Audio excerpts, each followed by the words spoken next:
Olá, Julia, beleza? Aqui é o Wilson falando. Bom, eu demorei um pouquinho para trazer esse vídeo para você, por causa que semana passada a gente estava com bastante gravação aqui de conteúdo para a comunidade, né? No entanto, estou trazendo então um feedback para você a respeito do teu desenho do cachorrinho, tá? Bom, seguinte, eu acabei encontrando no teu perfil do WhatsApp foto desse cachorrinho e mais o seu desenho. Eu acabei então fazendo aqui, no caso, uma união dos dois, né? Não sei se é o mesmo cachorro.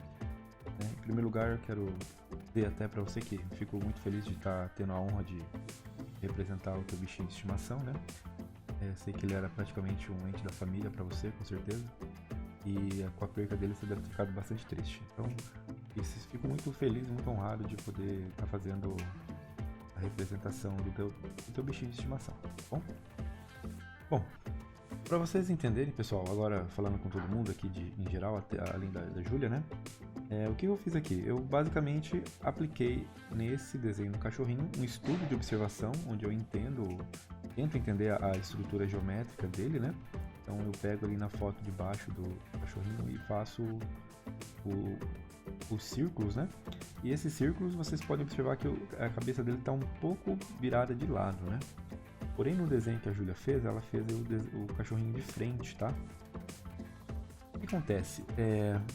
Eu acabei fazendo, então, movendo dentro da estrutura, como a gente aprendeu já semana passada a criar a estrutura da cabeça de frente, então eu acabei movimentando aquelas elipses, ali, aqueles círculos que faziam o movimento da cabeça para que eles ficassem centralizados. Com isso, eu acabei, então, criando uma estrutura, um desenho esquemático pro cachorrinho que eu tô desenhando, tá? E daí eu acabei então marcando ali os pelos dele, no caso, os movimentos dos pelos, né? Acabei usando um pincel vermelho, depois eu acabei arrependendo e vou colocando na cor cinza, na cor de base, né?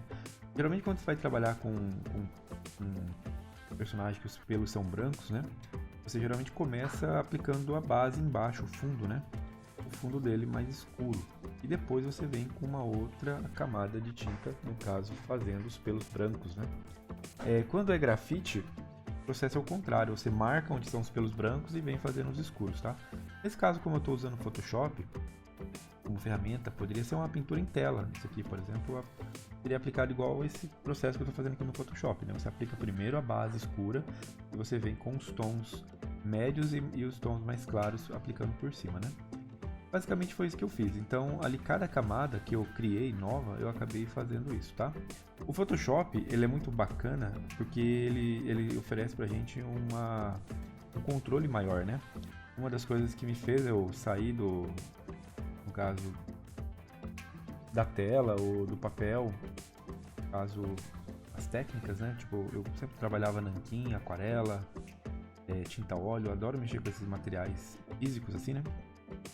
E o que me fez eu me encantar aqui pela ferramenta digital foi mais uma questão de você ter um controle maior, né? Você obtém resultados muito mais abrangentes e muito mais eficazes e um controle muito maior com relação ao que você está fazendo, né?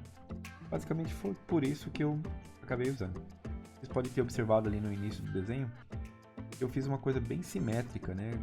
Então, tem hoje essa versão mais nova do Photoshop, ela tem uma opção de simetria, onde eu posso desenhar uma metade da face e automaticamente a outra metade se desenha sozinha, né? Isso foi muito útil, né? Uma outra coisa que eu acabei usando, daqui a pouquinho vocês vão acabar observando aí no vídeo, que eu pego toda a metade que eu dei acabamento e espelho ela, né? Espelho ela pro outro lado, junto tudo e continuo desenhando, né? Porque inicialmente fica meio simétrico, coisa que não é normal. No entanto, você acaba com o decorrer do desenho desconstruindo isso, né? E tirando a aparência de simetria, né? Porque na verdade nenhum rosto ele é igual dos dois lados, né? Então geralmente quando a gente trabalha muito, por exemplo, com digital, né? Às vezes com uma modelagem, brush, ou que nem aqui no caso uma pintura, né? A gente costuma fazer os dois lados simétricos, né? E daí quando tudo estiver ajeitado, finalizado, a gente vem dando uma última retocada na modelagem, né? A gente vem mexendo na modelagem e tirando essa igualdade que existe entre as partes, então deixando um lado diferente do outro, né? A gente tira um pouco essa simetria, né? e torna o desenho bem mais real por conta disso, né? E quando você deixa dois lados iguais, acaba ficando muito estranho realmente, tá? Então, assim, uma outra coisa que eu fiz nesse desenho foi, no caso, eu explorei pouco a ideia de volume, luz e sombra, tá? Eu acabei trabalhando bem sutilmente esses aspectos, tá? De luz e sombra, né? Tanto que aí no desenho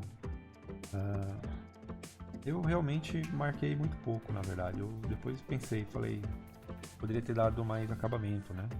Inclusive até no como um todo, né? Eu acabei trabalhando aqui umas 3 camadas, né? A primeira camada eu fiz o desenho, na segunda eu vim marcando ali o fundo, na terceira eu vim fazendo os pelos brancos de fato, né? No entanto, eu tentei numa quarta camada colocar esses valores de luz e sombra, como se a luz ela estivesse vindo assim de um lado para o outro, no caso do lado direito para o lado esquerdo, né? Porém eu não enfatizei tanto ela, tá? Deixei bem suave. E assim, poderia ter trabalhado uma última camada ainda para vocês entenderem, com refinamentos bem menores, tá? Eu diria que eu trabalhei com refinamentos até um nível médio, né? Poderia ter realmente pego ali bem mais de perto e feito um refinamento muito mais detalhado, né? Porém, não era essa a minha intenção, tá? A minha intenção era deixar esse aspecto mais onde as pinceladas aparecessem mais, assim. Então, por isso que eu acabei não entrando nessa quarta etapa de refinamento do desenho, tá? E dos pelos. Beleza? Uma outra coisa que eu quis fazer aqui foi pensar também que essa arte poderia ser feita uma estampa, né? Então eu apliquei um fundo ali no amarelinho, né? Uma textura, para que pudesse contextualizar ali o cachorrinho não ficasse voando, né? Então eu apliquei uma textura de fundo para ele. E nessa textura acabei colocando ali um textinho com a data de nascimento e falecimento do cachorrinho. E na parte superior a areola, né? Acho que onde que dá assim quando o anjinho tem ali a parte de cima na cabeça, né? A argolinha do anjo, né? Ali o que acontece? O grande detalhe, quando você pensa, aquilo é um torus, né? Como se fosse um objeto geométrico chamado torus, né? Porém ele parece uma aliança também. Então, enfim, eu conheço por torus, tá?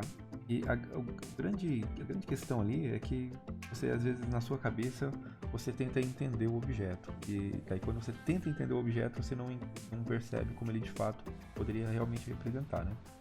Então, nada melhor do que você pegar mesmo, às vezes, um anel e colocar mais ou menos nesse ângulo de visão que você quer. E você, então, projeta a sua observação em cima desse objeto. Você vai perceber como funciona essa ilusão de óptica que gera a profundidade dele, né? Que faz a parte de trás e faz a parte da frente de uma maneira que realmente, comparar aqui com o desenho da Júlia, você percebe que ela tentou entender a aliança. O nosso cérebro, ele costuma enganar a gente às vezes assim, tá, Júlia? Até uma dica: quando você tem dúvida com relação a um objeto, vai lá e tenta simular esse objeto de alguma forma, né? Ou seja, observando ele numa imagem na internet, ou que até eu gosto de pegar, por exemplo, nesse caso aqui, uma própria aliança mesmo, e fazer uma foto dela, né? Ou observar ela nas minhas mãos, ou tentar desenhar ela no ângulo que eu quero e poder resolver esse problema. Porque na verdade, às vezes nossos olhos acabam nos enganando, né? Então fica essa dica para vocês também de observação, que justamente é buscar referências reais, tá? Quando vocês tiverem alguma dúvida com relação a alguns objetos geométricos, tá certo?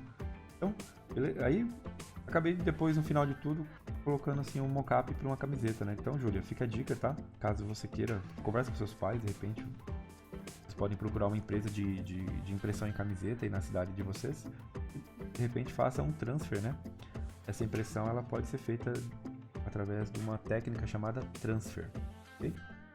Você vai lá e manda imprimir uma camiseta só. Geralmente empresas de comunicação digital, impressão digital, ou que sejam empresas de malharia também que fabricam camisetas, né? Talvez elas tenham aí essa máquina que faz essa impressão em transfer, né? Existe também a sublimação, de repente, caso você encontre também, a sublimação seria uma opção. Mas dá só uma olhada, fica bem bonitinho, de repente você fica de lembrança aí pro teu bichinho. Eu vou disponibilizar o arquivo para você, tá?